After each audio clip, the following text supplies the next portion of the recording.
En France, vous êtes libre d'appeler votre enfant comme vous le souhaitez.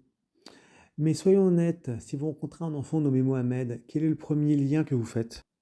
Bien que techniquement non, dans la pratique sociale et culturelle française, le choix d'un prénom aussi symbolique que Mohamed est, dans une écrasante majorité des cas, indicateur fort d'une appartenance au monde musulman.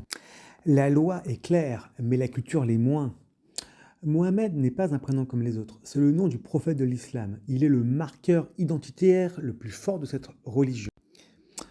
Quand des parents français le choisissent, c'est pour la foi ou pour un héritage culturel familial lié au monde arabo-musulman.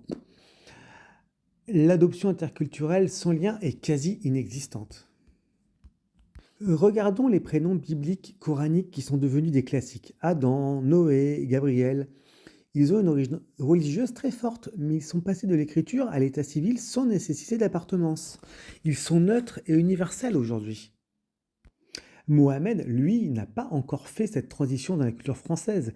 Il a conservé son statut de symbole principal et non dilué d'une religion et d'une culture spécifique. C'est là la différence. Donc non, vous n'êtes pas forcément musulman pour choisir Mohamed. Mais ce prénom est sans aucun doute l'indicateur le plus fort d'une appartenance, qu'elle soit religieuse ou purement culturelle, au monde de l'islam. Affirmer le contraire, c'est ignorer la réalité sociologique française. Dites-moi en commentaire, est-ce qu'on se voile la face sur la signification de certains prénoms? Lâchez un like et abonnez-vous.